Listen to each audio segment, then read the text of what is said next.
C'est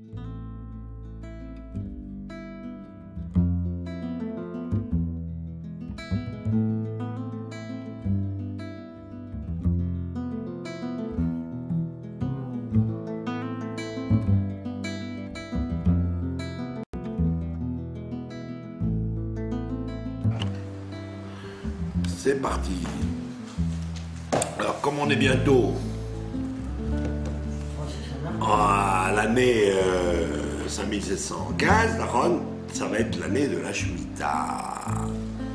Alors, ce que je vais raconter ne concerne pas trop nos auditeurs et spectateurs qui habitent en dehors d'Israël.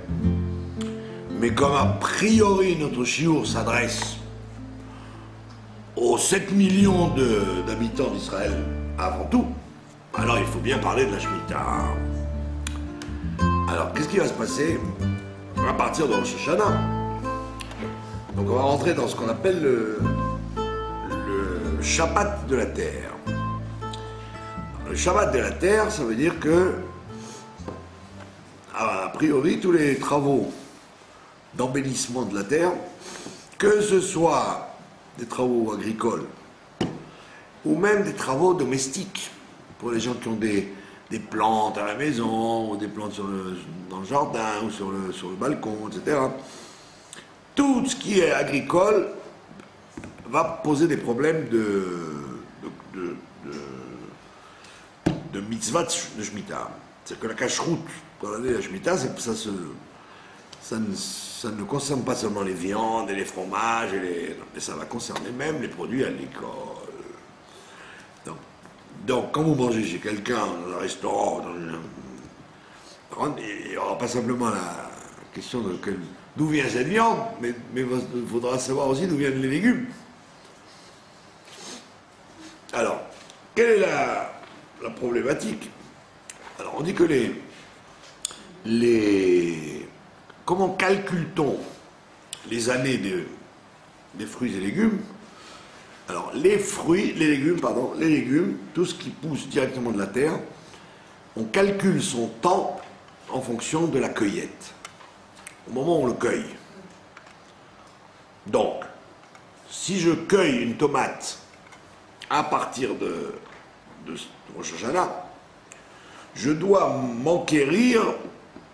Donc je sais que les premiers jours, c'est évident qu'elle a été cueillie avant, pour arriver sur le chouk après Rosh Hashanah, c'est qu'elle a été cueillie bien avant, et qu'elle a été mise dans les entrepôts avant Rosh Hashanah, donc elle est évidemment de la 6e année et pas de la 7e. Donc tous les légumes, en vérité, le problème de la Shemitah essentiellement va concerner en 2015 essentiellement les légumes. Pourquoi? Parce que les fruits, comment calcule-t-on l'âge d'un fruit? C'est en fonction du bourgeonnement du fruit depuis le jour de Tou Bishvat. Donc c'est un grand principe dans l'agriculture. Les légumes, on les calcule d'après la cueillette du légume, et alors que les fruits, on les calcule d'après le bourgeonnement de l'arbre. Donc automatiquement, tous les fruits que vous allez acheter, même dans l'année qui vient, ne seront des fruits de cette année en fait, puisqu'ils auront bourgeonné depuis Tou Bishvat jusqu'en Elul et après. Donc essentiellement, comme on va d'après le bourgeonnement, les problèmes de Shemitah auront lieu que l'année d'après, sur les fruits. Sur les légumes, maintenant, sur les fruits l'année d'après. Donc, en fait, il ne faut pas s'inquiéter parce que les journaux religieux, en général, ils distribuent, même en français, des calendriers des légumes et des fruits. Ils vous donnent les dates où commence le problème et où il finit. Parce que nous ne sommes pas, malheureusement, branchés sur l'agriculture, nous vivons dans le béton, et donc on n'y comprend rien. D'accord? Donc on a besoin de savoir les dates. Donc, ça implique quoi de connaître les dates? Eh bien, si par exemple, vous mangez une salade d'avocats en l'an 2015, les avocats étant un arbre, bien qu'on s'en serve comme un légume, c'est un arbre en fait, c'est un fruit. Donc on ne se préoccupe pas qu'il soit de l'année de la Shemitah, puisqu'il est certainement de l'année d'avant, puisqu'il a bourgeonné maintenant, dans l'année 2014. Donc tout ce qui est fruit, vous pouvez être tranquille jusqu'à très très tard dans l'année 2015, et donc vous ne devez vous inquiéter que sur les légumes. D'accord? Donc si par exemple, je vous donne un conseil pratique, par exemple vous allez acheter dans un magasin, je vous dis qu'il respecte la Shemitah, et puis vous voulez acheter des oranges ou des mangues, et puis vous regardez, et puis vous dites, bah voilà, bah c'est... On dit, oulala, mais c'était à 6 shekels avant les fêtes. Pourquoi c'est passé à 12 shekels? Alors évidemment, avec sa calotte professionnelle, qui met, parce qu'il faut bien attirer les religieux, il va dire, mais Riveret, je sais pas que c'est la Shemitah. Il va vous dire que c'est la Shemitah. Et vous allez sortir votre calendrier en lui disant, monsieur, les mangues, elles sont de l'année dernière. Qu'est-ce que tu me racontes quand on a la Shemitah? Il n'y a jamais eu de Shemitah pour l'instant. Donc ça doit être le même prix que d'habitude. C'est pas des fruits spécialement contrôlés, il n'y a rien de spécial. Donc il faut donc ne pas vous laisser rouler par tous les commerçants qui vont vous répercuter des prix soi-disant hyper cachers, alors que c'est exactement les fruits normaux, puisqu'il n'y a aucune question halachique sur les fruits jusqu'à l'année prochaine. Donc quand vous achetez des fruits et légumes, ne vous faites pas berner en disant « Ah, je suis obligé, pour la cache-route, je suis obligé de payer 2 fois plus cher. » Il n'y a aucune raison de payer 2 fois plus cher. Et pourquoi? D'abord parce que les fruits, on l'a dit, il n'y a aucune différence jusqu'à l'année prochaine. Et deuxièmement, c'est parce que justement, la Shemitah, comme son nom l'indique, veut dire que l'agriculteur a abandonné sa production aux pauvres. Il n'est plus rien, il n'est plus propriétaire. Donc automatiquement, les choses devraient être moins chères, puisqu'il n'y a plus de bénéfice de l'agriculteur sur toute sa production. Donc il faut donc mettre en garde les gens que l'essentiel dans la Shemitah, c'est justement de vérifier qu'il n'y ait pas de commercialisation des fruits. Il faut que, quand vous achetez un fruit, par exemple, il n'y ait eu que les frais annexes qu'on vous fait payer. Le transport, l'électricité du magasin, l'entreposition, etc. Mais le fruit lui-même devrait être gratuit. Puisque la Shemitah, la terre appartient à Dieu, elle n'appartient plus aux hommes. Donc il y aura des répercussions vis-à-vis justement des prix. Et qu'il ne faudra pas être naïf de croire que puisque c'est une année sainte, donc les choses sont plus chères. Tout au contraire. Tout au contraire. Maintenant, question, oui. Si on se trouve dans un supermarché. Voilà, alors on va voir qu'est-ce qui se passe quand on se trouve dans un supermarché, ce qui est une chose très fréquente, quand on vit dans une grande ville. Alors voilà, qu'est-ce qui se passe? Alors il y a un grand principe, déjà un grand principe. La Shemitah, ça parle des végétaux. D'accord? Or, la plupart des gens, vous faites un sondage séquentiel dans Bnei Brak ou à Kfar Chabad ou à Géoula, et vous demandez à un homme ou une femme d'apparence orthodoxe, en grande majorité, 98% des gens ne connaissent rien aux lois de la Shemitah. C'est comme la Shemitah, c'est comme le Shabbat. Donc, c'est comme si vous demandiez à un Baal Tshuva tout frais, qui vient commencer à faire le Shabbat, de vous raconter toutes les lois du Shabbat. C'est tellement riche, tellement compliqué, tellement abondant, qui ne connaît rien. Donc il faut qu'il travaille toute sa vie pour connaître les lois du Shabbat. Alors c'est pareil, la Shemitah c'est tous les 7 ans. Donc comme les gens ne l'étudient jamais, donc il y a autant d'halachot que Shabbat, et les gens ne savent pas. Donc, première indication très importante, c'est qu'en général, quand les gens pensent à cache-route,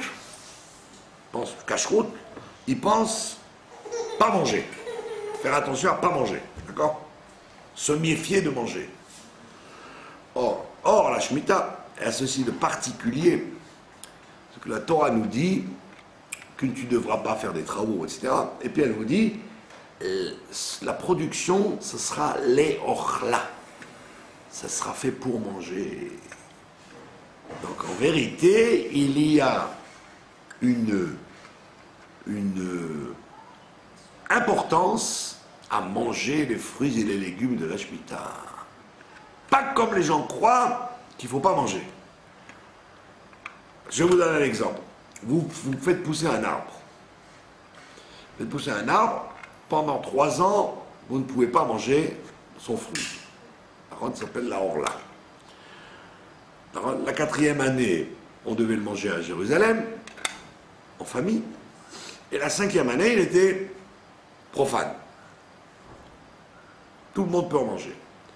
Donc, effectivement, si vous avez chez vous un citronnier ou un grenadier qui n'est pas dans sa 5e année, vous ne pouvez pas en manger. Les fruits, il faut laisser pourrir. Alors, donc ça veut dire que dans ce cas-là, effectivement, il ne faut pas manger. Il y a écrit, vous ne mangerez pas l'autre.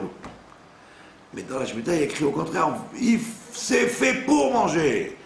Tu abandonnes la terre, puisqu'elle est à Dieu, et ce qu'elle là est pour manger. Pour les pauvres et les riches, il n'y a pas de différence. Pauvres et riches peuvent manger. Donc justement, quand vous avez un fruit ou un légume de la Shemitah, il ne faut pas chercher à ne pas le manger. Il faut chercher à le manger. Parce qu'il y a écrit que, la Mishnah dit, c'est fait pour manger et pas pour abîmer. Ce sont des fruits et des légumes qu'il faut manger et pas abîmer. C'est-à-dire qu'ils sont sains. Comme ils sont sains, il faut les manger et non pas les abîmer. Donc, si vous achetez un concombre, il faut être sûr que vous allez tout le manger. Il ne faut pas le jeter, la moitié.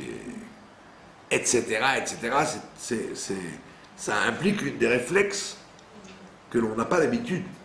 Parce que dans nos sociétés occidentales, où nous faisons du gaspillage dans tout,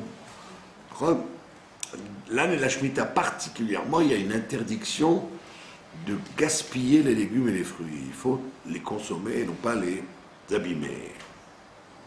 D'accord? Alors maintenant, qu'est-ce qui se passe? Comme on est une année où il ne faut pas faire du profit commercial des légumes et des fruits, donc il y a ce que les Chachamim avaient prévu à l'époque, un système où le Beth Din récupérait, comment on dit, plus que récupérer, il s'accaparait, il faisait main basse, comme dans les moments de guerre, de tous les fruits et légumes qu'il y avait, pour pas que les agriculteurs fassent du profit. Donc le Beth Din, c'est lui qui gérait les fruits et légumes. Donc il s'accaparait des fruits et légumes de l'agriculteur et lui disait, hop, maintenant nous, pour pas que tu fasses de l'argent avec, on va te donner juste de quoi vivre pour pas que tu meurs de faim. Mais les fruits et légumes, nous, on va les distribuer aux pauvres et aux riches. Donc il y a une grande, comment on dit ça, polarisation sur le fait que les fruits et légumes ne doivent pas être raison de business, raison de profit. D'accord? Donc, a priori, tout le pays devrait être géré par le Beth Din. Donc tous les légumes et les fruits devraient être ce qu'on appelle Otsar Beddin, devrait être entrepôt du Beddin. Seulement, ça pose un problème, parce que dans l'économie moderne, c'est très difficile de contrôler qu'on ne gagne rien sur ce fruit. Il n'y a que les frais annexes qui sont imposés. C'est très difficile de contrôler. Donc quand un fruit arrive du verger jusqu'au chouk, ou à la grande surface, vous avez beaucoup de chance qu'il y ait des gens qui, en passant, ont fait de l'argent dessus. D'accord? Donc, le fait que les gens fassent de l'argent sur la Shemitah, ça n'enlève pas la sainteté du fruit et du légume. Il reste toujours aussi sain. Vous n'avez pas le droit de le jeter. D'accord? Mais vous devez vous arranger pour manger des produits où il n'y a pas de profit. Donc effectivement, quand vous allez acheter vos fruits et légumes, vous devez impérativement, que vous habitiez à Jérusalem ou à Tel Aviv, vous devez impérativement vérifier que le magasin où vous achetez ces légumes et les fruits est un contrôle rabbinique quelconque. Quelconque. Pour être sûr que, effectivement, le fruit, avant d'arriver ici, le légume, avant d'arriver ici, il a été le moins possible commercialisé. Alors, il y a ce qu'on appelle un engloutissement du prix du fruit dans les frais qu'il a autour. On ne demande pas aux gens de mourir. Il faut bien que le chauffeur du camion il ait son salaire. Il faut bien que le vendeur il soit payé pour vendre. Donc c'est sûr que ça coûte de l'argent. Mais ce n'est pas le fruit qui coûte de l'argent. C'est le fait d'arriver au marché qui coûte de l'argent. D'accord? Donc vous par exemple, si vous habitez une ville orthodoxe et que vous pouvez acheter Otsar Beddin, ce qu'on appelle Otsar Beddin, alors vous allez acheter à condition que ce soit bon marché, bien évidemment. Maintenant, quand vous aurez ces paniers dans vos mains, il faudra faire attention qu'à la maison, il n'y ait pas de gaspillage, qu'il y ait une utilisation toujours de la sainteté du fruit et légumes. Par exemple, vous voulez vous nettoyer la peau. Vous voulez vous nettoyer la peau, et au lieu d'acheter une pommade de Helena Rubinstein à 150 shekels, votre grand-mère vous avait dit que les concombres, c'est le mieux. Vous prenez un concombre et vous le taillez et vous vous allongez avec vos concombres sur la tronche, sur la figure, pour avoir une belle peau. Alors, on te dit, pendant la Shemitah, tu ne peux pas faire ça avec les concombres, parce que ce n'est pas l'utilisation du concombre. Pardon pour la peau des dames, mais le concombre, c'est fait pour manger, pas pour se... L'avocat aussi, l'avocat pour les cheveux, et les femmes riches, elles mettent des schnitzel sur la figure. Cru, hein, évidemment, cru, pas pané. Alors le schnitzel, il n'y a pas de problème de Shemitah. Mais les concombres, oui. Donc quand vous avez acheté vos légumes et vos fruits, si ça provient d'endroits qui sont cultivés et vendus par des juifs, il y a la sainteté de la terre dessus, il risque d'avoir la sainteté de la terre, et donc vous n'avez pas le droit d'utiliser à quelque chose d'anormal. Vous devez faire l'utilisation normale. Et donc ceux qui ont des petits-enfants, par exemple, c'est un très gros problème, parce que si vous leur servez une soupe, vous ne pouvez pas jeter le fond de la soupe s'il y avait des pommes de terre dedans ou des carottes dedans. Il faut finir. Donc c'est pour ça que concrètement, la plupart des rabbanouillotes, elles disent, oh là là, ne nous cassons pas la tête avec le Haut-Tsar Beddin, avec ce qu'il y a Kedusha des fruits, c'est trop complexe. Une femme, par exemple, ne sait pas qu'il faut éplucher la pomme de terre vraiment au ras de la patate, pour ne pas laisser de la patate dedans, ne n'éplucher que de la peau. Alors, la plupart des gens, ils font ça quand ils ne vérifient pas.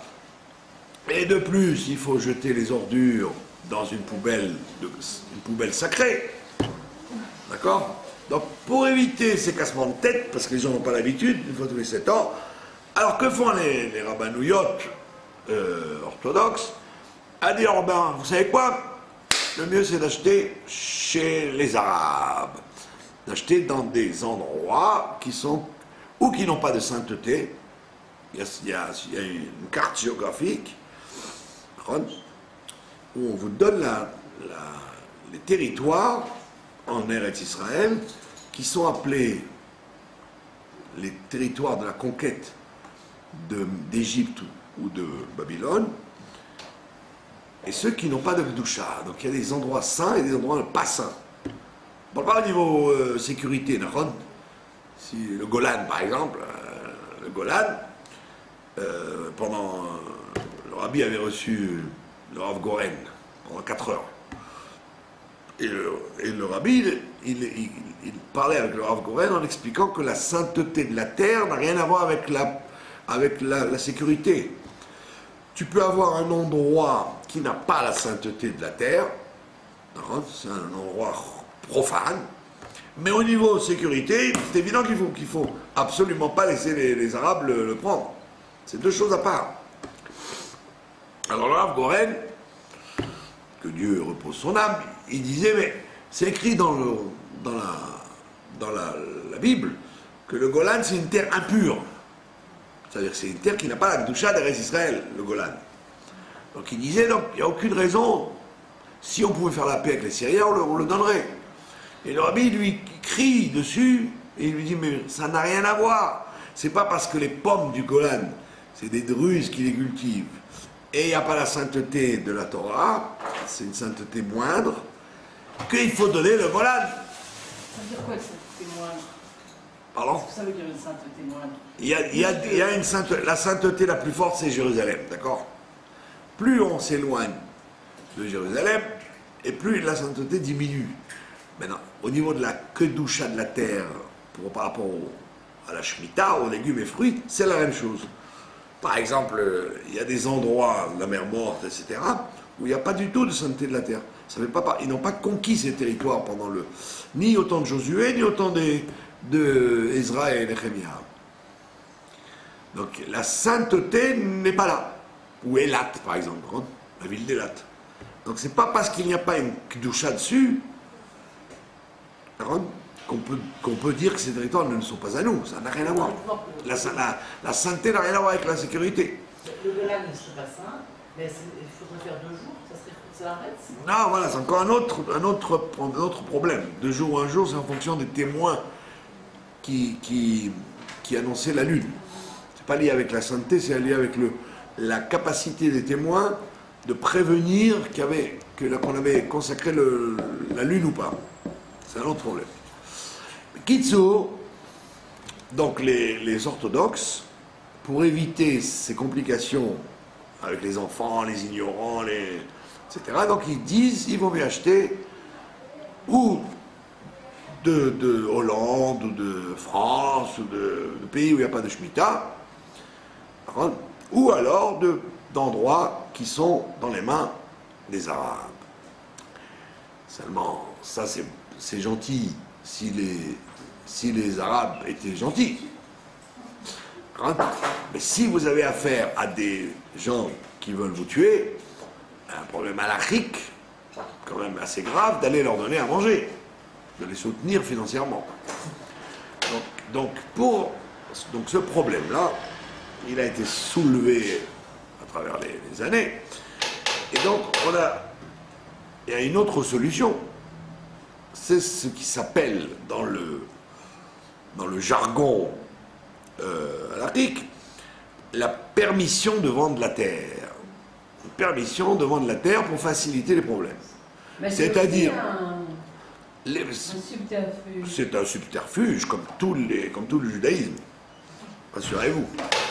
Comme on dit chez nous, c'est une combina. Combina.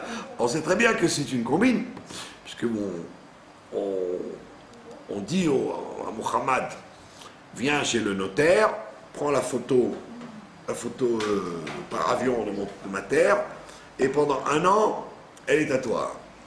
Donc, comme on tient, heureusement, il y en a qui tiennent que qui que ce soit qui soit sur la terre reste sainte. Terre et fruits. Terre et ce qu'elle produit. Il y a des décisionnaires qui disent, tu peux monter et descendre, il peut y avoir Mohammed ou le Vatican, ou l'ambassade française, qui a un jardin, Dieu a consacré cette terre, et donc la 7e année, elle est sainte. Même si l'ambassade française dit ce jardin nous appartient, la Torah dit non, la terre est à Dieu, donc tout ce qui sort, tout ce qui pousse est à Dieu. Alors il y en a qui vont jusque-là, qui disent effectivement, aucune solution, tu es obligé de, même que ce soit un arabe ou un juif, les fruits et les légumes, ils sont sains, et ça n'a aucune importance qui est le propriétaire. D'accord? Mais, étant donné que la Torah a plusieurs faces, il y en a qui disent que non, que la propriété réelle de la terre ne peut en aucun cas être un non-juif, historiquement, mais momentanément, oui, un goy, il a une propriété sur la terre. Momentanément, c'est un peu l'argument des gauchistes. Tu ne peux pas venir dire, bon, ben, Mohammed, tu dégages, tu n'es pas chez toi.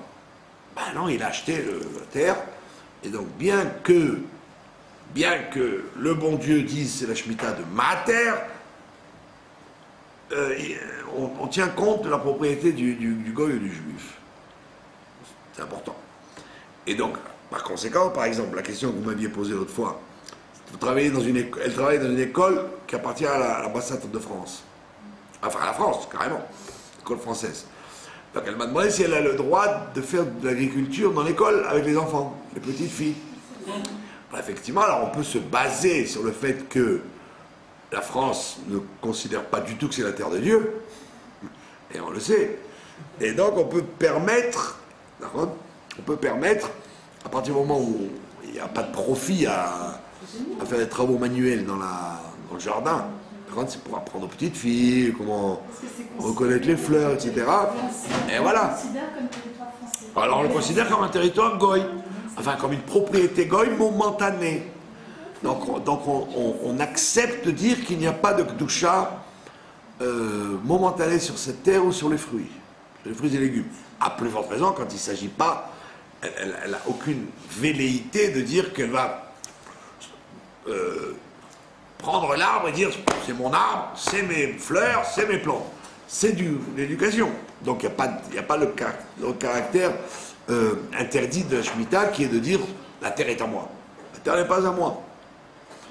Donc, regarde, donc c'est pour ça que la rabbanout arachite a promu le principe de vendre la terre, comme vous dites, c'est un trick, c'est une ruse, à chacun qui vient et dit, voilà, je prends mon Mohammed à moi et je lui vends à lui, donc vous pouvez manger des fruits, et moi alors à ce moment-là, il y a 2 sortes de permissions.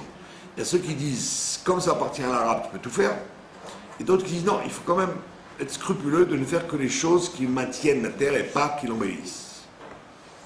Et le rabbi, il dit ça dans les lettres, il dit même ceux qui veulent faire le Eter Mechira, qui veulent vendre la terre, au moins qu'ils fassent attention de ne pas faire les travaux que la Torah interdit.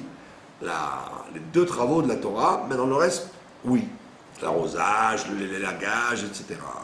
Donc on voit bien que, à la Rove, en grosse majorité des magasins en Israël, vous allez toujours trouver ce magasin qui est ce qu'ils appellent Eter Mechira, la permission de vendre la terre. D'accord? Donc, c'est intéressant. À plusieurs niveaux, c'est intéressant. D'abord, parce qu'on peut tenir qu'il n'y a donc plus de gdoucha de fruits là-dessus, puisque ça appartient à l'arabe, enfin un goy quelconque. Et donc, vous n'avez plus le tracassement de vous mettre des concombres sur la figure ou de donner la soupe aux enfants. Ça perd la gdoucha de Shvit, d'accord? Donc c'est très intéressant de le savoir. Et deuxièmement, ça vous permet de ne pas donner de l'argent à des gens qui vous tirent dessus ou qui vous coupent la tête. Donc... Mais toute l'année, on commerce avec les Arabes. Toute l'année, pas que... Non, alors il y a une différence entre commercer avec les Arabes quand je n'ai pas le choix. Si je prends un chauffeur de taxi et qu'à minuit il n'y a qu'un Arabe, je ne vais pas dire, bon écoute, j'attends Josué Lévy. Surtout que Josué Lévy, des fois il te dit mon compteur ne marche pas, etc. Alors que Mohamed, il a peur de dire que le compteur ne marche pas. D'ailleurs, c'est ce que votre collègue de l'école, elle faisait toujours. Quand elle rentrait dans un taxi, alors le chauffeur, Yoshua, il disait « Ah, marche pas le compteur !» Alors elle dit « Tu sais, je travaille dans un endroit où il vaut mieux que ton compteur marche. » C'est les impôts, quoi. Alors tac, tout de suite, le compteur se remettait à marcher. C'est miraculeux. Ah, c'est miraculeux. Donc quand on dit ne pas aider les ennemis, c'est quand tu as la possibilité de faire un, que tu fais exprès de faire l'autre. Maintenant, si ils sont là, ils sont là. Et puis il y a quand même des avantages. Si quelqu'un est à l'hôpital et que c'est un Shabbat, il vaut mieux que ce soit Mohamed qui soit le médecin de service, qui peut écrire, il peut téléphoner, il peut faire plein de travaux, que si c'est un juif qui était là, il serait limité. Donc il ne faut pas dire ah, les goïms, dehors, house. Les goïms, ils ont le droit d'habiter en Israël, mais en tant qu'invité, pas en tant que patron. Donc Bekitsour, c'était brièvement, je pense, parce qu'on va à la Shemitah, on va en parler souvent. Donc c'était Bekitsour, là, rapidement, ce qui se passe. Alors, si vous achetez dans une grande surface, a priori, pour l'instant, jusqu'à nouvel ordre, toutes les grandes surfaces en Israël, d'après la loi de chaque ville, ont une obligation d'avoir une surveillance rabbinique. Quand j'habitais à Guillot à l'époque, il y avait un grand supermarché, et que ne fut pas ma surprise quand je vois un jour de la moutarde de France. J'ai dit, mais ils sont gonflés quand même de faire venir de la moutarde qui n'est pas cachée en Israël, c'est honteux. Et Idbarer, comme on dit, quand on vérifie, le surveillant du Supersol m'a dit, mais pas du tout, monsieur, il y a une surveillance, et il m'a montré la feuille de la rabbanoute de Dijon, qui disait, nous certifions que la moutarde ne contient pas de vinaigre de vin, c'était cachère en fait. Donc, même à Tel Aviv, même où vous voulez, dès que vous avez un truc de réseau Supersol ou Méga, enfin toutes les grandes sociétés pour l'instant, qu'à Dieu ne plaise, les grandes surfaces sont obligées de ne vendre que des produits qui ont une surveillance rabbinique. Ils n'ont pas le droit de vendre du cochon ou même des choses qui n'ont pas de surveillance. Vin. Donc à ce niveau-là, vous êtes protégés parce que les légumes viendront de réseaux où la rabbanoute a vérifié que c'était effectivement des fruits et des légumes qui sont soit surveillés, soit vendus par les terres Mechira. Donc vous êtes protégés. Maintenant, vous voulez maintenant, ça c'est un trick qu'on a découvert, Vous voulez maintenant être tranquille. Donc, vous voulez être tranquille. En plus du panneau, vous pouvez vous dites il y a des bavures. Qu'est-ce que vous pouvez faire comme trick? C'est dans votre tête, vous arrivez à la caisse, vous avez acheté de la lessive, du Dash par exemple. Dash, ce qui coupe la tête. Eux, c'est lave plus rouge que rouge. L'autre, c'était lave plus blanc que blanc. Vous achetez votre lessive, vos couches pour les bébés, ce que je sais, votre chocolat, votre café, tac, tac, tac. Et en même temps, vous avez acheté des pastèques ou des tomates. Donc vous englobez dans le prix quand vous arrivez à la caisse, en disant à la jeune éthiopienne qui comprend rien à la Shemitah, vous lui dites, mademoiselle, c'est 800 shekels, eh ben voilà, je vais t'expliquer. Je paye 800 shekels pour les couches, le café et le saucisson, mais la pastèque et les tomates, vous m'en faites cadeau. Elle va dire, je vais appeler le directeur, il dit, c'est pas la peine, je te donne voilà, les 800 shekels, mais sache que ça, tac, tac, tac, vous partagez Dans quelle tête alors? dans votre tête, vous dites, je paye les 800 shekels, mais je n'ai pas acheté, je n'ai pas acheté les légumes et les fruits, je les ai eus gratuits, j'ai payé un prix global pour éviter de... Quand tu vas au Mahane Yehuda, c'est pas... Alors, à Mahane Yehuda, rassurez-vous, dans les villes religieuses, comme Jérusalem, Débrak, etc., tout le monde va avoir un panneau. Ils n'ont aucun intérêt à ne pas avoir de panneau, s'ils ne veulent pas faire faillite. Tout le monde voudra un panneau pendant la Shemitah. Donc là, vous êtes tranquille. Dans Mahane Yehuda, vous saurez... Dans les grandes surfaces, c'est quoi en général? Ah, et Termechira, bien évidemment. Alors quel est le problème? Je ne comprends pas quel est le problème. Si vous n'avez pas confiance, si en passant, je vous donne un exemple tout bête. Il y a beaucoup comment on appelle ça, de vendeurs à qui il manque de la marchandise. Eh ben, ils se servent dans des endroits où il n'y a des fois pas de surveillance. Si la personne n'a pas de Hirat Shamaïm, on peut vous rouler comme on veut dans les légumes et les fruits en Israël. Donc, je vous dis peut-être qu'il y a écrit Eter Mechira, mais peut-être qu'ils ont fait rentrer des camions qui venaient de kibbutzim juifs et qui n'ont aucune velléité d'avoir un Hercher. Et peut-être ça vient de là-bas, les tomates que j'achète ou les... D'accord? Donc, Quoique, par... maintenant, certains kibbutzim qui étaient à la base Shomer Hatzair deviennent de plus en plus avec la cache-route, absolument des aussi touristiques. exactement. Que ces kibbutzim accueillent Absolument. de publics religieux. Exactement. Donc en fait, si vous voulez, tous les problèmes peuvent être résolus, il suffit de... Enfin, il faut au moins savoir qu'il y a une question et comment l'affronter. Mais Otsar Beddin, vous vendez la terre. Non, vous vendez la terre à Mohamed. En fait, vous ne savez pas ce qu'il va faire sur ça.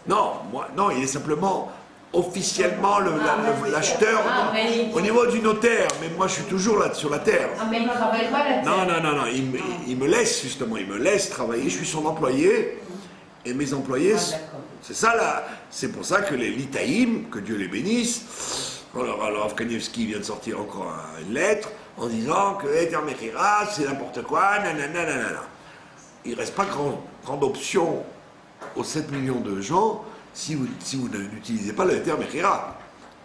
À moins d'acheter de ce qui vient de Chutz Laaretz ou des terroristes. Il n'y a pas grande option. D'accord? Ouais. Alors, pourquoi ils disent ça? Parce que, comme vous avez dit, ils disent c'est une combine. C'est une combine. On sait très bien que c'est une combine. Mais le Rav Kook, il avait permis ça. Il avait instauré. Ah oui, il avait instauré, et de toute façon, pendant les 5 siècles, depuis que les Juifs sont arrivés, la plupart des Juifs qui sont arrivés, c'était au Moyen-Âge. Enfin, à la fin du Moyen-Âge, avec l'Inquisition. Le Harizal, le Rabbi Yosef Karo, le Al-Shir, le Rabbi Moshe Cordovero, tout ça, c'est des résultats de l'Inquisition.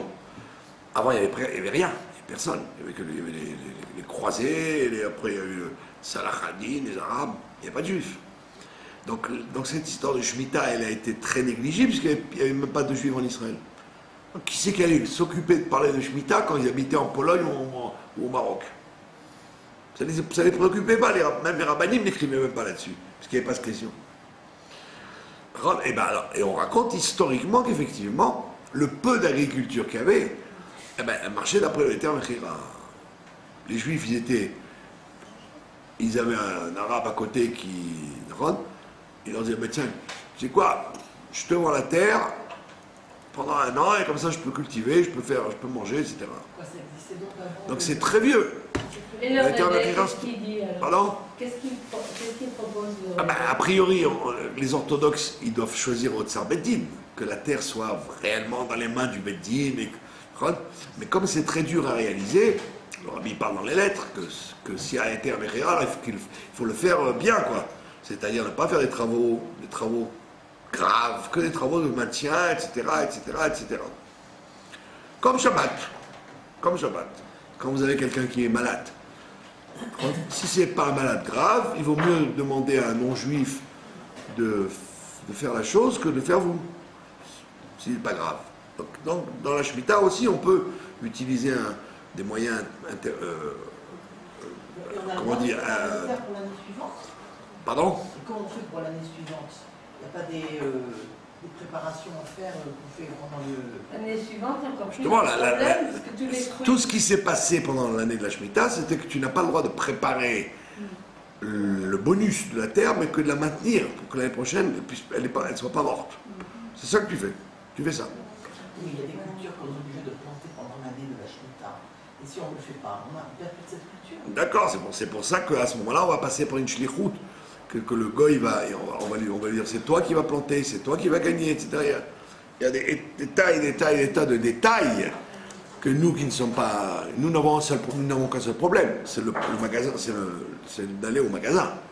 On n'a pas le problème on verra dans les semaines qui viennent, le problème dans le jardin ou dans la maison, avec les plantes, etc. Voilà, Bekitsour, et c'est vraiment Bekitsour, parce qu'il y a, comme on dit chez nous, une tartine, il y a encore une très grosse tartine de loi sur la Shemitah, qui vaut mieux déjà mettre en route pour que le lendemain de Rosh Hashanah, quand vous allez faire vos courses, vous ne soyez pas en train de vous dire je préfère acheter du saucisson que d'acheter des tomates, c'est moins dangereux. Ouais. Mais alors Voilà. pour les fruits, il n'y a pas de problème. Pour l'instant, il n'y a aucun fruit qui est à Shemitah, parce que c'est les fruits de cette année. Mais les légumes alors? Alors les légumes, voilà, dès que vous avez... Il y a des listes qui sortent. Dès que après la fête de Rosh Hashanah, vous n'achetez que dans un magasin qui a une surveillance. Point final. N'achetez pas comme le chouk à Iraki, là, ce qu'on appelle le chouk à Iraki, il n'y a pas de surveillance là-bas. Il faut vérifier qu'il y ait toujours une surveillance ou que vous alliez. Donc si c'est surveillé par le Beddin, alors vous faites attention à la sainteté de ce que vous mangez, vous ne jetez pas, etc. Si c'est Eter Mechira, vous mangez normalement. Voilà, de toute façon, vous allez voir sur chaque paquet que vous achetez, il y aura écrit d'où ça vient, est-ce que c'est... Mais vous dites qu'il y a Automatiquement. une liste de quoi? Si c'est juillet au chichi? Les listes. C'est pas d'après le terme écrivain. Donc par exemple, les pommes de terre, le problème de la pomme de terre ne va se poser qu'après... Voilà, nous allons passer à la Chra, Les gens si vous le permettez, à la paracha, puisque à Hollywood, on me regarde. Bekitsour, ben oui. Bekitsour, dans la paracha de Kitetse, qu'on va lire cette semaine, c'est l'une des parachiotes les plus riches en mitzvot. Il y a énormément de mitzvot. Tout à fait hétéroclite. Ça va de la mitzvah de se marier avec une prisonnière, Ron, à la mitzvah de tuer le fils qui devient un voyou, Ron, la mitzvah de se marier, la mitzvah de divorcer, la mitzvah de... Donc c'est très très varié. La mitzvah de construire un parapet sur sa maison. Donc c'est très très très varié. Et l'une des mitzvot, c'est une mitzvah très spécifique, très curieuse, la mitzvah de celui qui trouve un nid d'oiseau. Elle n'a jamais été citée avant, cette mitzvah. C'est maintenant qu'on la cite. Dans les 4 premiers livres de la Torah, on n'en parle pas. Pitoum, on en parle. On te dit, si par hasard, tu rencontres sur ta route un nid d'oiseau, il faut que ce soit par hasard. Il ne faut pas que ce soit provoqué. Il faut que ce soit... Oh, regarde, ça fait là. On te dit, toi, tu aurais voulu quoi? Prendre la mère. Prendre la mère ou les petits, on te dit, non, non, si tu veux prendre les petits, chasse d'abord la mère, et après prends les petits. L'otikach ahem à la banim. Ne prends pas la mère quand elle est en train de couver ses petits. Alors, c'est très, très curieux, et on peut le voir nous-mêmes. Un oiseau, un oiseau mâle ou femelle, quand vous essayez de l'attraper, il se sauve. Vous pouvez même avancer, comme on dit, à pas de chat. L'oiseau étant très rapide, dès qu'il vous flaire, hop, il s'envole. Donc vous ne pouvez pas l'attraper. Maintenant, la maman, quand elle couvre ses petits, justement, vous pouvez l'attraper parce qu'elle est là, elle vous regarde avec des yeux d'aigle, même si c'est un pigeon, et elle vous dit « Oi, va, que tu oses prendre mes petits !» Et elle ne bouge pas. Elle est prête à donner sa vie pour pas qu'on lui prenne ses petits. Et moi, je l'ai vu. Nous l'avons vérifié sur notre balcon. Des tas d'oiseaux qui viennent de faire leur nid. Alors, tant qu'ils font leur nid, ils ont peur de vous. Donc dès que vous vous approchez, ils se sauvent. Et qu'ils amènent les brindilles là pour faire le nid. Une fois que le nid est fait, la mère, donc c'est le père qui fait le nid. Après le père s'en va. Et la mère, elle vient. Et elle accouche, Mazal Tov, il y a des petits œufs qui se mettent, et elle se met dessus et elle les couvre. Maintenant, amusez-vous à lui faire ça pour qu'elle s'en aille. Elle bouge, elle tourne la tête, mais elle ne se sauve pas. Parce qu'elle ne veut pas que vous touchiez ses enfants. Et la Torah vous dit, l'otikach ahem à la banim. Ne prends pas la mère quand elle est sur ses enfants, quand elle les couvre. Alors évidemment, la Gemara, la Mishnah nous dit, la Gemara, les commentateurs, ils disent que les mitzvot, on n'a pas le droit de les considérer comme des choses humaines. Les mitzvot sont des secrets, des décrets de Dieu, et il ne faut pas essayer de dire la raison, c'est tout simplement parce qu'il faut être gentil avec les gens. Il faut être gentil avec les animaux. La tradition juive te dit non, ne dis pas ça. C'est un décret. Un décret de ne pas toucher la mère. Si tu veux prendre les petits, chasse-la et après prends les petits. Et encore, si elle a besoin. Si elle n'a pas besoin, ne fais rien. Si quelqu'un n'a pas besoin des oiseaux, surtout qu'aujourd'hui, on ne mange pas des œufs d'oiseaux. Ça peut être plein de microbes, on n'a aucune tradition, la plupart des oiseaux, on n'a pas de tradition s'ils sont cachés ou pas, donc c'est une mitzvah pratiquement impossible à faire. Ah mais on ne prend les œufs que si on veut les manger. Et voilà, si vous aviez besoin ou de les manger ou de faire de l'élevage. Mais la plupart du temps, les gens ne se servent pas donc la mitzvah est très dure à faire. Donc Bekitsour, malgré tout, chacun sait qu'une mitzvah, elle doit avoir un intérêt pour notre vie. Elle doit avoir un intérêt pour notre vie. Et donc les commentaires, et le Rambam te dit, tant que tu peux trouver des raisons morales ou métaphysiques ou d'éducation ou de réparation des sentiments Dès que tu peux interpréter une mitzvah pour que ça te serve dans ta vie, fais-le. Tout en disant que la raison secrète, on ne la connaît pas. Donc, évidemment, tous les commentateurs s'interrogent, qu'est-ce qu'on peut apprendre de ça, la mitzvah de ne pas s'attaquer à la mère quand elle couvre ses petits. Alors, pour comprendre ça, on se réfère à une mitzvah qu'on a vue juste avant, dans la paracha d'avant, dans Shoftim. Écrit là-bas dans Shoftim, quand il va y avoir une guerre, d'accord, on dit celui qui a acheté une vigne, celui qui a acheté une vigne, il est dispensé. La première année où il a acheté la vigne, il est dispensé. Celui qui n'a pas eu l'occasion de s'en servir, il ne va pas à la guerre. Pas obligé d'aller à la guerre. Laissons-le profiter de sa vigne d'abord. Celui qui a construit une maison neuve, une nouvelle maison, il n'a pas eu la joie de l'inaugurer, il ne va pas à la guerre. Et il a écrit celui qui vient d'épouser une jeune fille, et qui n'a pas vécu avec elle, puisque c'est simplement sa fiancée, il ne va pas à la guerre, il doit la réjouir pendant 1 an. D'accord? Et Rashi, le saint Rashi nous dit, il ne nous dit rien sur celui qui inaugure une vigne, il ne nous dit rien sur celui qui inaugure une maison, mais il nous dit quelque chose sur celui qui vient de se marier. Il dit, pourquoi il ne faut pas qu'il s'en aille et qu'il laisse sa femme toute seule? Il dit, parce qu'à ce moment-là, il mériterait de mourir à la guerre. Kedai hu she'yamut b'milchama.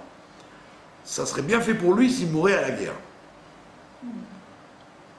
C'est drôle. Alors, les commentateurs disent, pourquoi la vigne, tu n'as rien dit, la maison, tu n'as rien dit, mais là, jeune marié, tu dis, qu'est-ce qu'il veut Rachi? Pourquoi il nous dit ça maintenant? Et puis en plus, il ne dit pas stam, il dit mériterait de mourir à la guerre, tiens, s'il y allait. Alors il dit, non, n'y va pas. Première année, reste chez toi. Alors on répond qu'en fait, qu'est-ce qui se passe? Quelqu'un a inauguré, a acheté une maison, mais il n'a pas inauguré. Alors, on dit, ben, il peut toujours dire, ben, cette maison, si je ne reviens pas de la guerre, eh ben, elle appartiendra à ma famille, à mes amis, je la lègue au cas où je ne reviendrai pas de la guerre. D'accord? La vigne aussi, tu peux dire, bon, ben, la vigne, j'ai pas eu la joie de profiter des fruits, mais si je ne reviens pas de la guerre, ben, que les amis en profitent. D'accord? Donc on lui dit, au pire des cas, si celui-là, il n'a pas voulu obéir à la Torah qui lui dit non, reste chez toi.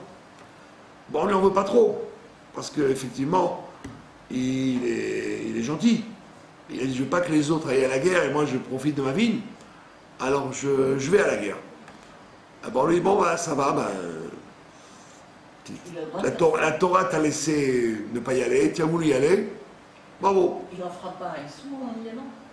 Non, parce qu'il peut toujours dire, moi je suis couvert, je la laisse à mes amis et puis quand je reviens, je récupère. Mais maintenant il s'agit de la femme. Quand il s'agit de la femme, Ron, qu'est-ce qu'on lui dit? Tu veux aller à la guerre quand même? Elle dit, ah ouais, moi je vais à la guerre. Il dit, qu'est-ce que tu fais avec ta femme? Tu peux pas faire comme avec la vigne. La vigne ou la maison, tu la donnes à tes copains, mais ta femme, tu l'as laissée à tes copains, ça va pas la tête. Donc qu'est-ce que tu fais? Donc tu la laisses à la maison. Bah oui. Et donc pendant 1 an, elle pleure, le temps que tu reviennes de la guerre. Bah oui. Il donne un acte de divorce. Mais non, putain, la première année, tu n'as pas le droit de donner un acte de divorce. Il n'y a que les soldats du roi David, quand ils étaient des vieux mariés, qui faisaient ça. De peur que la femme reste à Gouna, comme on voit aujourd'hui malheureusement des tas de soldats qui disparaissent on ne les voit plus et les femmes ne peuvent plus se remarier. Donc, si c'était un soldat, alors il pouvait laisser sa femme avec un acte de divorce dans le cas où. Mais le jeune marié, dans la première année, il n'a pas le droit de faire ça.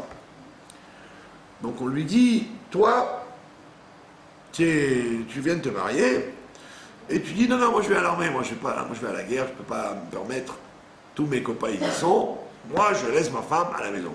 Et qu'est-ce qu'elle fait ta femme à la maison? Ben, elle va pleurer tous les jours en disant, c'est ça, la première année de mariage, je suis toute seule comme une idiote à attendre qu'il revienne dans un an ou je sais pas quand. Alors il dit, Rachid te dit, ce type-là, il mériterait de mourir à la guerre. C'est pour ça qu'on lui dit, ne t'amuse pas à désobéir à la Torah, comme dans les autres cas, tu pouvais arranger que ce ne soit pas, que tu n'as pas voulu profiter de la permission que la Torah te donne, mais dans le cas de ta femme, tu as pas voulu profiter de la permission, mais qu'est-ce que tu as fait? Tu lui as fait payer à ta femme tu as voulu faire une mitzvah d'aller à la guerre, mais aux frais de ta femme. Alors on lui dit, celui-là il mériterait de mourir à la guerre. Ça veut dire que tu n'as pas le droit, quand tu veux faire une mitzvah, de la faire sur le compte d'un autre. Tu ne peux pas faire une mitzvah sur le compte d'un autre. Vous avez compris? Ça veut dire si quelqu'un il me dit je peux venir Shabbat, alors je lui dis non, tu ne peux pas venir parce que je ne suis pas là, il n'y a personne à la maison, mais par contre je vais te donner le numéro de téléphone de quelqu'un chez qui tu vas pouvoir aller. Attends, mais dis-moi, tu as demandé l'autorisation des gens, tu vas leur mettre sur la tête la responsabilité d'inviter quelqu'un parce que toi tu n'as pas pu le faire, donc tu veux faire la mitzvah, pas laisser la personne dans la rue. Mais comment tu fais la mitzvah? En la mettant sur la tête d'un autre. D'accord? Et qu'est-ce qui va se passer? Quand tu mets la mitzvah sur la tête d'un autre, qu'est-ce qui se passe? Ben, il se passe l'histoire de l'oiseau maintenant. Ça veut dire que toi, tu veux bien prendre la mer, mais quand est-ce que tu vas prendre la mer? Quand elle est en train de couver ses enfants.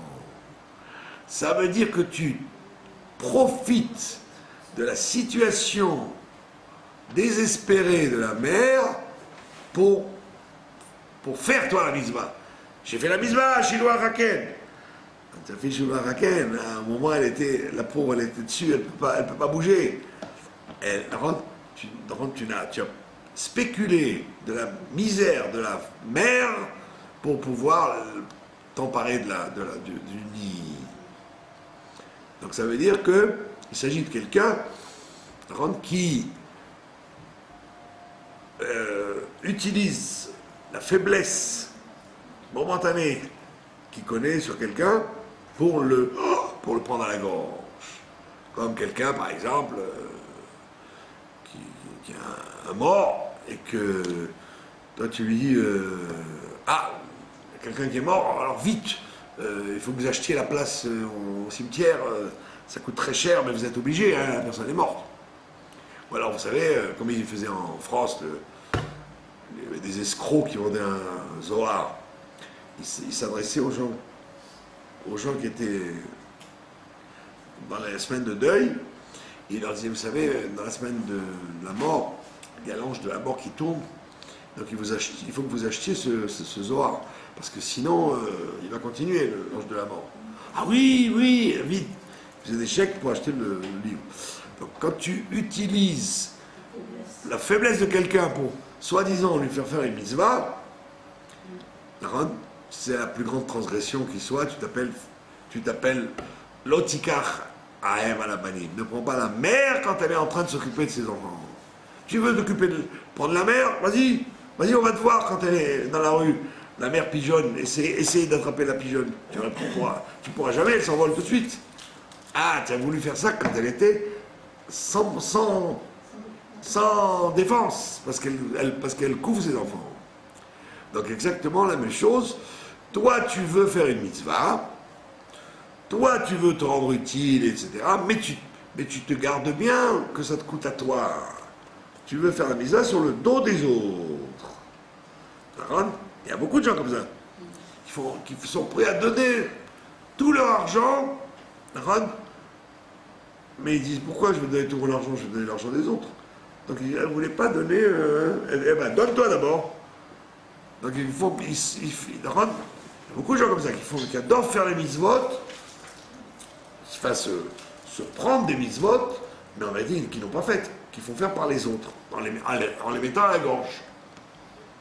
Vous avez compris? Moi j'ai pas envie de donner 100 shekels, alors je me dis, vous savez, il y a quelqu'un qui a besoin, il faut lui donner, hein, donnez-lui.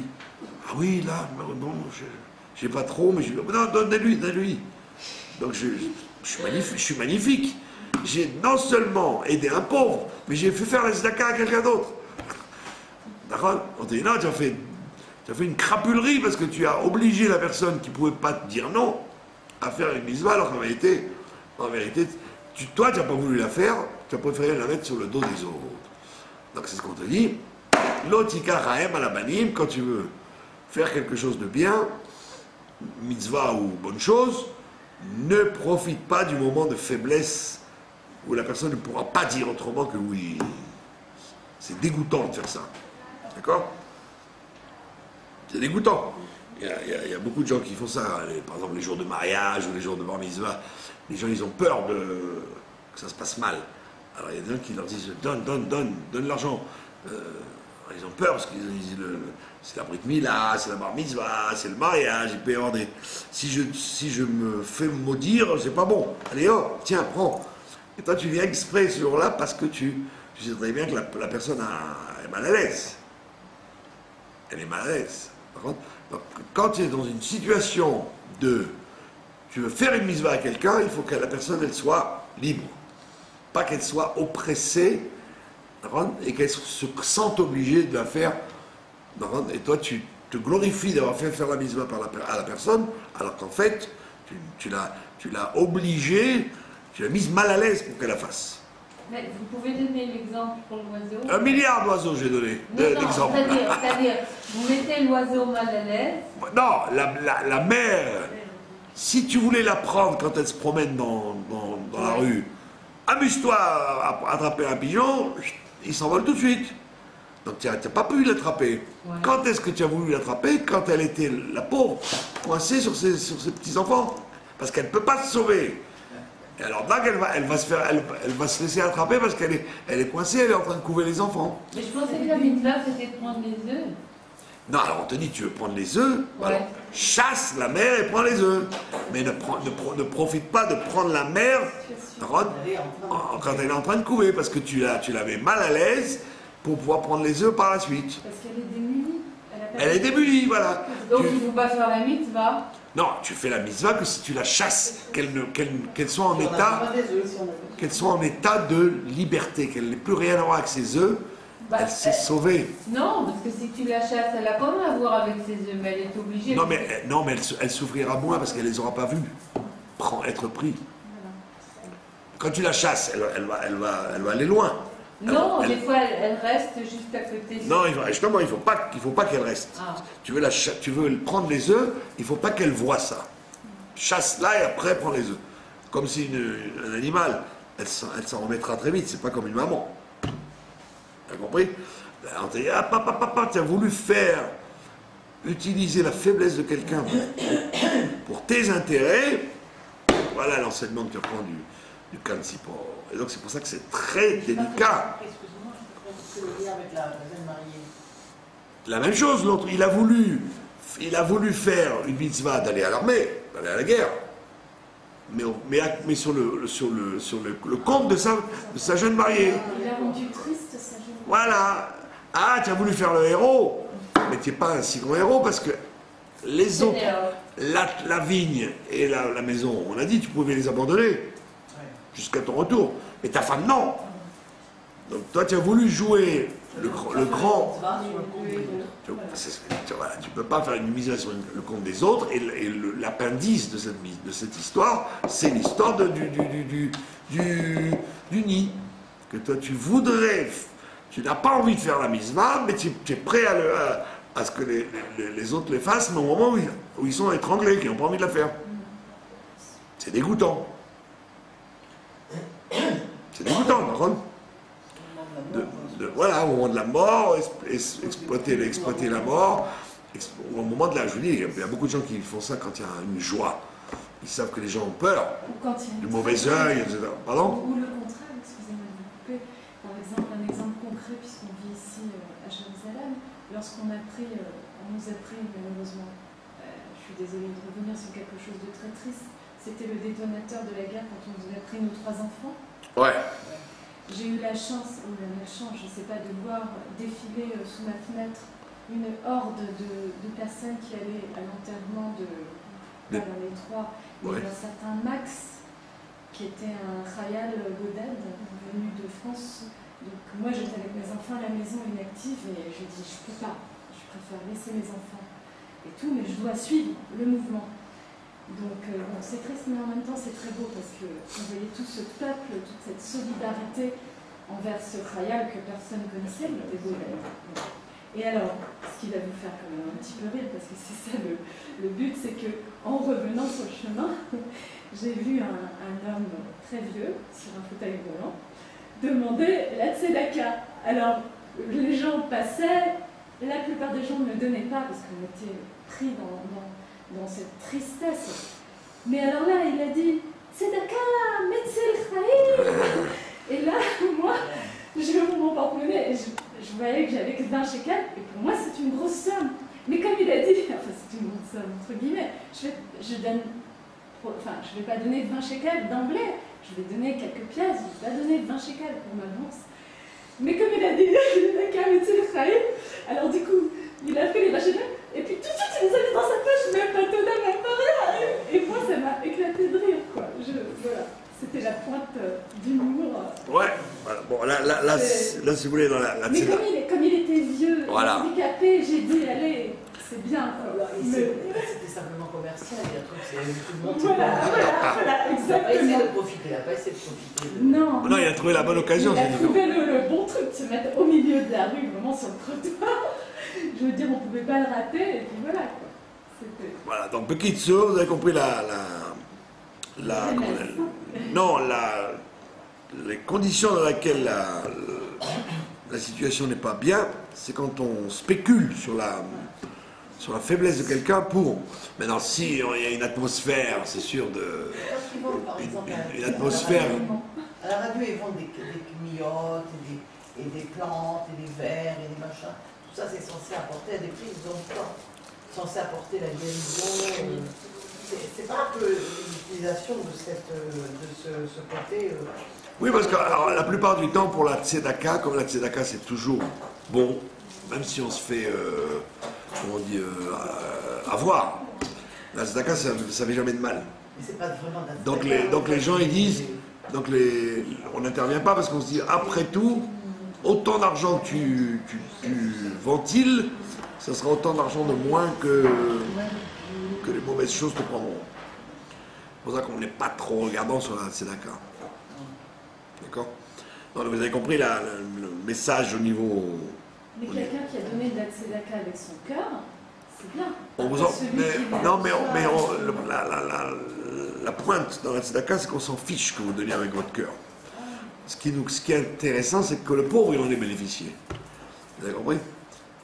Un pauvre à qui vous donnez 20 shekels, que vous lui ayez donné en disant je donne pour avoir le monde futur, ou je le donne parce que je veux que mon fils il ait le bac, la Torah s'en fiche, elle dit mais résultat des courses, comme disent les Tunisiens, au final, il a eu 20 shekels pour manger ce monsieur. Voilà, donc c'est ça qu'on regarde, on regarde le résultat. Voilà. Finalité. Voilà, je vous remercie de votre attention.